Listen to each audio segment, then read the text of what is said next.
प्रकाश, तुझे याद है ना, मैंने उस मछली वाले खिलौने में डिजिटल मिनट बुक फिट कर रखी थी। उसमें मैंने 360 डिग्री कैमरा भी फिक्स करके रखा है और उसके वीडियो फुटेज ये रहे। उसके अगल बगल की सारी चीजें हम देख सकते हैं। कैमरा डैमेज होने की वजह से मेमोरी कार्ड से फुटेज तुरंत नहीं निकाल सका मैं। काफी ट्राई करने के बाद ये मिला है मुझे। बहुत बढ़िया काम किया है। पॉज करो। काफी बड़ा प्लान देखा किया क्या प्लान किया? चोपड़ा। कौन चोपड़ा? क्लारा ने उसके बारे में बताया था मुझे। वो वैसी वाली फिल्में बनाता है। क्लारा को मिलना पड़ेगा। पेरूवल किसान संघ के लिए हमने बातचीत की और उसके बाद हमने ये निर्णय लिया कि हम अपने जमीन को बेचने के लिए बिल्कुल तैयार हैं। हमें अपनी जमीन वीएम ग्रुप को देने में कोई परेशानी नहीं है।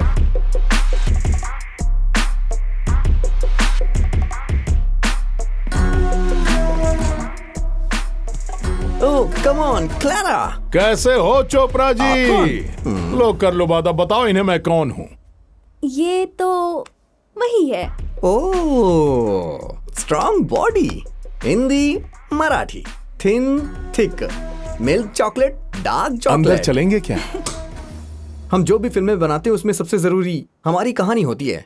शॉर्ट ऐसे ओपन होगा। बहुत अच्छा किया। प्रकाश, मुझे तुम्हारा चेहरा दिखाई नहीं दे रहा। मेरे चेहरे पर किसका चेहरा लगा? No fight, you are romantic, love and peace. Say cheese. छोड़ दो बहुत दर्द हो रहा है। अरे बहुत दर्द हो रहा है। अरे उंगली टूट जाएगी मेरी। आई लॉकर को उठाओ जल्दी। चलो उठाओ जल्दी। आराम से संभाल के ले चल ऊपर। हाँ जल्दी आराम से। इतनी बड़ी तादाद में आप लोग आओगे मैंने सोचा नहीं था। मैंने मेरा बायोमेट्रिक आइडिया दिया हुआ है। आप अपने कागजात देकर रजिस्ट्री की पैसे मिल जाएंगे। मैं अब निकल रहा हूँ। सबकी जमीनें हथियार लो। आइए नेताजी। नमस्ते।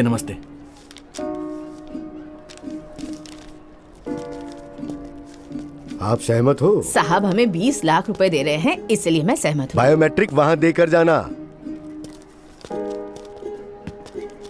आप आइए, यहाँ पर साइन करो जल्दी से।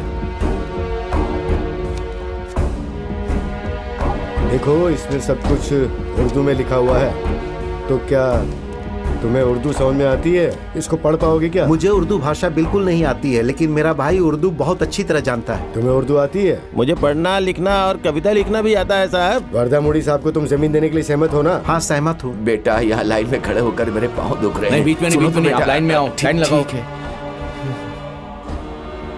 बेटा क्या मैं यहाँ पर खड़ा हो सकता हूँ? अरे चाचा जी लाइन में आइए। लाइन में। आपका नाम बताइए। Jennifer Joseph. अरे आप लाइन में आओ ना, क्यों बीच में घुस रहे हो?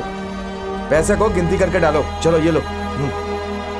वर्दा मुड़ी पर धोखे का आरोप लगा है। हमारे सूत्रों से हमें पता चला है कि वीएम ग्रुप के नेता वर्दा मुड़ी ने चोपड़ा नाम के एक टेक्निकल आदमी के साथ मिलकर प्रकाश और उसके 4 दोस्तों का लॉकर ले जाते वक्त एक वीडियो शूट किया है।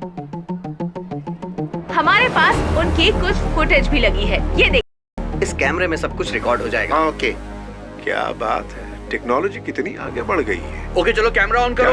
ओके सब रेडी है ना? प्लान इस तरफ, कामयाब इस होगा। तरफ। अरे आप इतना घबरा क्यों रहे हैं? अबे इसकी लाइट जलाना, छतरी खोल के क्यों खड़ा है? कितना भी सिखाओ ये लोग सीखते ही नहीं है। चल जला जल्दी। वो प्रकाश जैसा ही दिखेगा ना। सर आप उसकी टेंशन क्यों ले रहे हैं?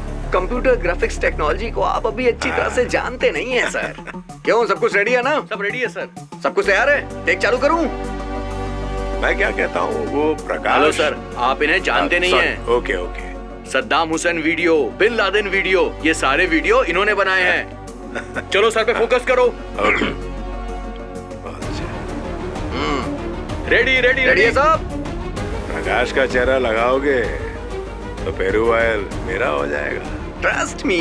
आप घबरा क्यों रहे हैं इतना? Get ready. तैयार हो जाओ। टेक लिया जी। करो, शुरू करो। Lights on. हाँ कैमरा। लाइट्स ठीक से लगे ना? एक्शन। ठीक से। हाँ ए वाइट शर्ट, अपना मुंह मत छुपा, हाथ हटा, प्रकाश की तरह कर।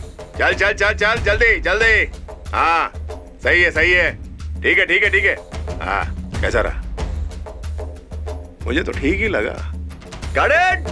अच्छा मैं क्या बोल रहा हूँ, एक और शॉट ले सकते हैं क्या सेफ्टी के लिए? Okay, one more. हाँ, रेडी, वन मोर, एक बार फिर। इस धोखाधड़ी में शामिल 2 आदमियों को पुलिस ने पकड़ लिया है। आराम से अरे धीरे से रहे नहीं। देखो प्रकाश, हम लॉकर लेकर आ गए। लॉकर को ओपन करने से लोग बहुत खुश होंगे। हाँ क्यों नहीं। मुझे ये कहना है कि ये बॉक्स हमारे पास वापस क्यों चला आया, क्योंकि इसमें पासवर्ड लगा है। और वो पासवर्ड क्या है मैं आप सबको समझाता हूं। हमारे यहां गिनती करने के 4 तरीके होते हैं। जो कंप्यूटर यूज करते हैं वो बाइनरी होती है 0 to 1।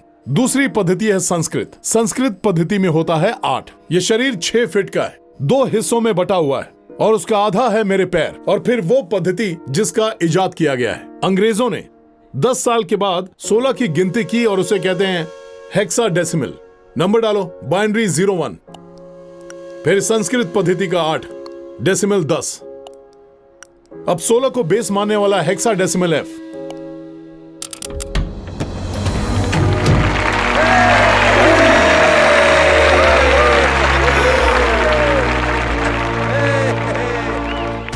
कहाँ है रे?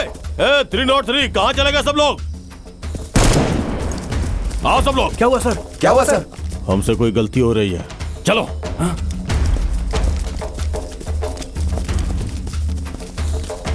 ये कैसे हो गया? चेंज करो इसे।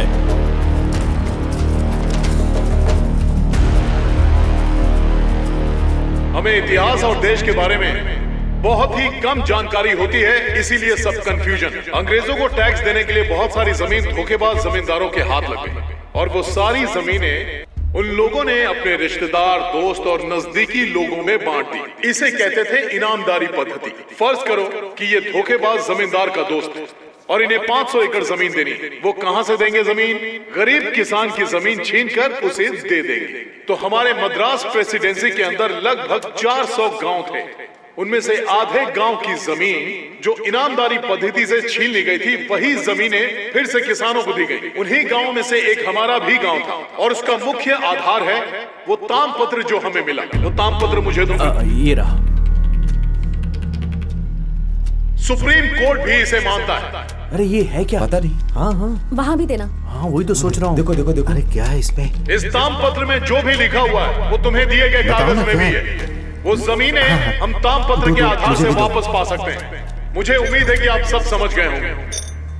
अब इस तामपत्र के अनुसार पेरुवाल गांव की सारी जमीन इस तामपत्र के हिसाब से इनामदारी पद्धति में आती है। आज वो रकम जो वर्धा मुड़ी ने आपको दी है वो बहुत बड़ी रकम लगती होगी।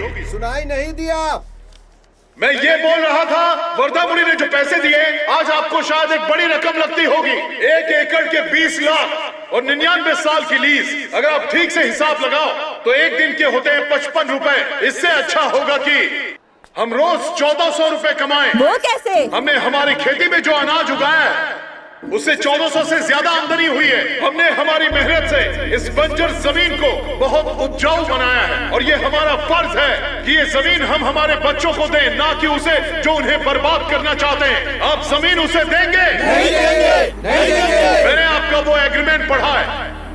आपने सिर्फ आपकी जमीन बेची है, जो अनाज हमने उगाया है और हमारी मेहनत सिर्फ हमारी है। इसीलिए हम फसल काटेंगे चाहे कुछ भी हो जाए। तो भाइयों बताओ, क्या कल हम सुबह फसल काटने जाएंगे? जाएंगे।